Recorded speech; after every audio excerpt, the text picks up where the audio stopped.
Eh bien, bonjour tout le monde, c'est Ludo de la boutique LudiWorld. Je suis accompagné de David. Salut, bonjour à tous. Comment tu vas? Bah très bien, très Eh bien. mais mec, t'as une classe de malade mental. La meilleure veste du monde. Ah, c'est le top modèle du jour. Non, franchement, je kiffe quoi. Fallait être remarqué, donc du coup... Bah voilà. c'est ça. Bon, j'ai plein de questions pour toi. Vas-y. La première, c'est comment tu as découvert Flesh and Blood? C'est une très bonne question. Bah déjà grâce à toi, principalement grâce à toi. Au démarrage, je voulais tester, j'étais pas convaincu par le jeu, je vais être honnête. Et puis j'ai joué avec mon pote Poison. Et puis toujours pas convaincu au début, on a eu beaucoup de mal à accrocher, on avait démarré avec les starters WTR.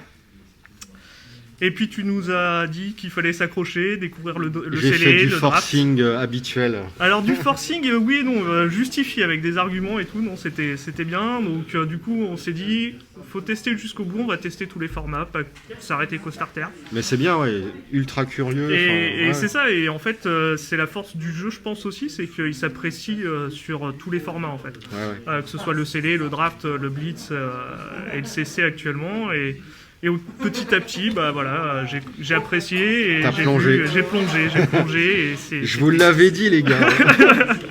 Et qu'est-ce que tu apprécies dans ce jeu-là que tu retrouves pas forcément dans d'autres jeux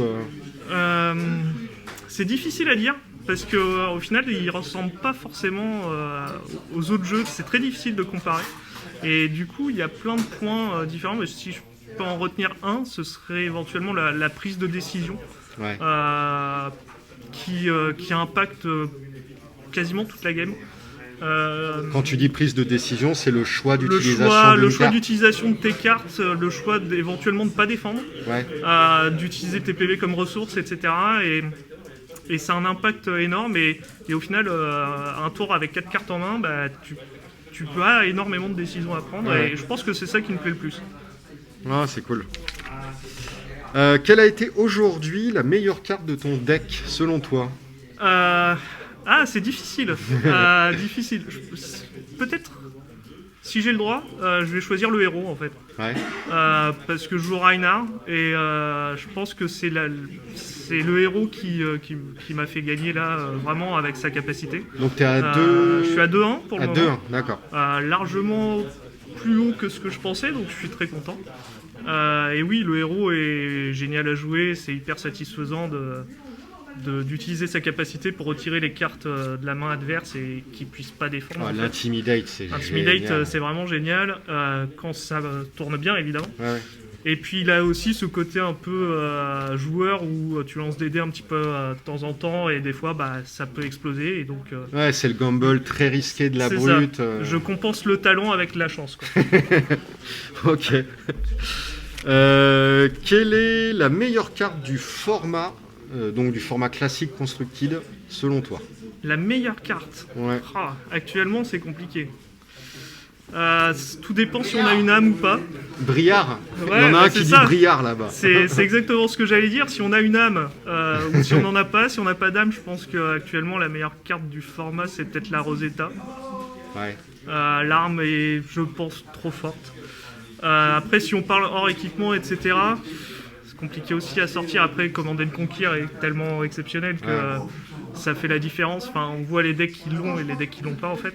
Et Command & Conquer, c'est tellement jouable dans plein de decks. C'est jouable partout. Alors Rosetta, forcément, bon, c'est quand même déjà... C'est orienté, évidemment, mais elle change la donne aussi, cette carte. Enfin, Rosetta a changé le format, je pense. Ouais. Enfin, Braillard, d'une manière générale, a changé la méta, donc... Voilà, je dirais Rosetta pour les équipements et Command & Conquer pour le CC. Ça roule. Quel est le meilleur deck du format, selon toi? Ça c'est compliqué parce que forcément... et puis le méta, il est à peine stabilisé. La méta est stabilisée à peu près et encore. On va avoir des surprises, je pense aussi, parce qu'il y a des joueurs qui ont su s'adapter, je pense, hyper facilement. J'espère qu'on aura une surprise. J'espère qu'on aura une surprise. Tout le monde dirait Braillard actuellement, mais en même temps, je pense qu'un bon Katsu défensif des familles, ça pourrait faire une perte. Ah ouais, tu penses qu'il peut toujours... Je pense, ouais. Puis ça dépend le pilote aussi, mais je pense qu'un bon Katsu peut faire la diff, ouais. Ça roule. Quelle carte Tales of Aria a eu le plus grand impact sur le format Classic Constructed, selon toi? Ouais, du mais coup, le problème est le même. Hein, du coup, c'est Rosetta, quoi. Toujours la même. Hein, Aria, Rosetta, ouais. Rosetta, puis l'ensemble des cartes qui costent 0 dans Tales qui sont sorties, qui changent énormément de Le choses. Ouais. Braillard Zero Pitch, c'est juste impressionnant. C'est une pression constante à 12-15 dégâts par tour. C'est très compliqué. Et encore, Il n'y a pas de temps faible en fait. j'ai vu des Très peu. tours, je crois que le record là ça sur monte à la 20. 24, je crois. Un truc mais sans trop de totalement, difficulté. Ouais. c'est Donc, va falloir que je présente le deck. parce Les qu'il cost est, 0 de Tales. Ouais. Pour Brian. quelle est ta carte préférée de Flesh and Blood?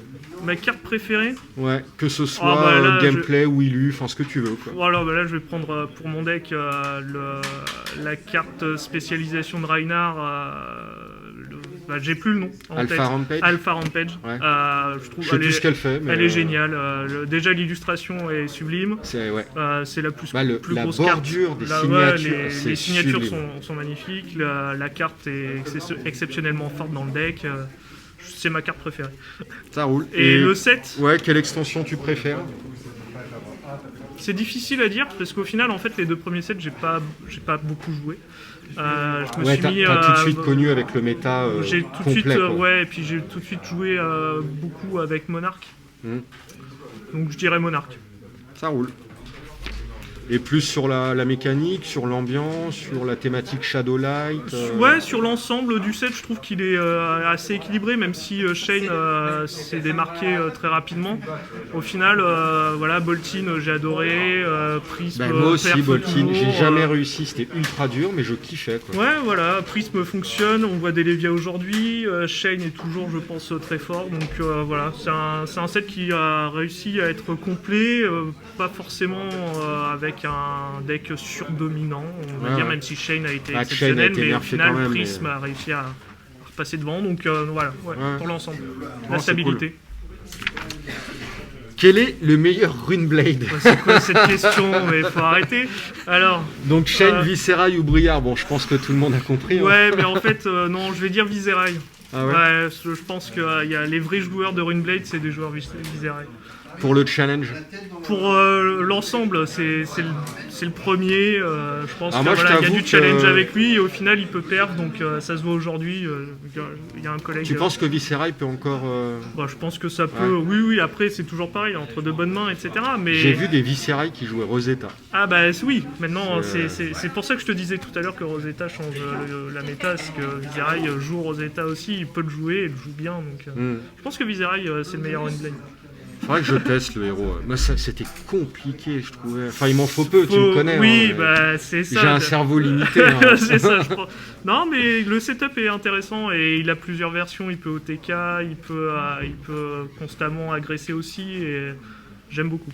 J'aime bien les decks où on peut avoir du OTK. Je trouve Il ça faut sympa. rebooster Alex à jouer son Viscerail. oui, il mais, commence à être en perte de vitesse. Mais là. on va le rebooster. Il va voir que Ouais, y a même moi intérêt. je peux faire quelque chose aujourd'hui. Donc Tu es plutôt Earth, Ice ou Lightning? Ice. Ice, sans Ouais, hésiter. Sans hésiter. En Lexi. Non, je vais te surprendre. Holdim. Ah ouais? Ouais, en fait, je t'ai vu le jouer et je me suis dit non, c'est pas possible, il faut qu'on puisse montrer que ce héros est jouable. Vous avez vu la réflexion du truc? Putain, quel enfoiré, quoi.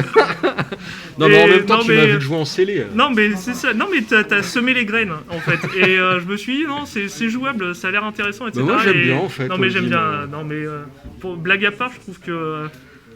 Ice Holdim et Ice Lexi est intéressante aussi, mais Holdim, moi je vais bosser dessus, ça m'intéresse. Ouais, bah écoute, hâte de voir. Parce que... Avec plaisir. Quel a été le moment le plus marquant sur ce tournoi pour le moment? Ou une petite anecdote, un truc. Je pense que la première game en fait. Ouais. La première game parce que ça fait longtemps que j'ai pas fait de tournoi. Voilà, même si on est sur un tournoi quand même à taille humaine, mais voilà, les derniers gros tournois que j'ai fait remontent à des années. Et, avec le Covid en plus. C'est ça, et le stress de la première game. Je pense ouais. que c'est ça, le fait de se concentrer, d'essayer de pas faire n'importe quoi. Le stress d'un tournoi, c'est un sentiment, si vous connaissez pas, c'est irremplaçable. Et d'autres diront qu'il n'y a pas besoin de stresser, mais voilà, j'ai toujours ce petit truc avant la première game. Il y a une tension, il y a un truc. C'est ça. Moi j'adore le. Ouais. Ça met l'ambiance.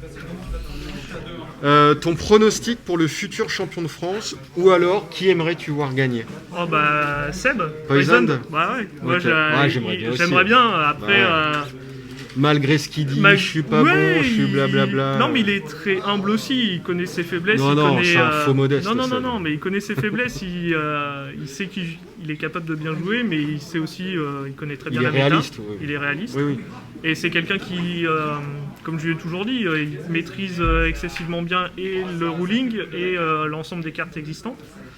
Donc il est très difficilement, on peut très difficilement le prendre par surprise. Et du coup, je pense que ça fait très bien. Ça en fait un très bon joueur. Et puis ce serait cool.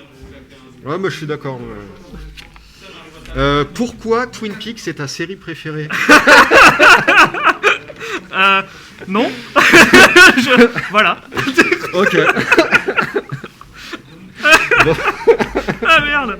Ah oui, avec Cooper, c'est vrai. Ouais. C'est très bien. Bon, merci beaucoup David pour cette petite à interview. Est-ce que tu as un petit mot de la fin? Ta carte libre. Voilà, très content d'être ici. Merci pour l'interview. Et puis j'espère que la journée va continuer à bien se passer. Ça a très bien démarré, donc c'est cool. Très content pour toi, pour l'organisation aussi. Ouais, merci. Je suis content, ça se passe bien, donc c'est le principal. Voilà, c'est parfait. Merci David. Merci à toi. Salut tout le monde. Ciao.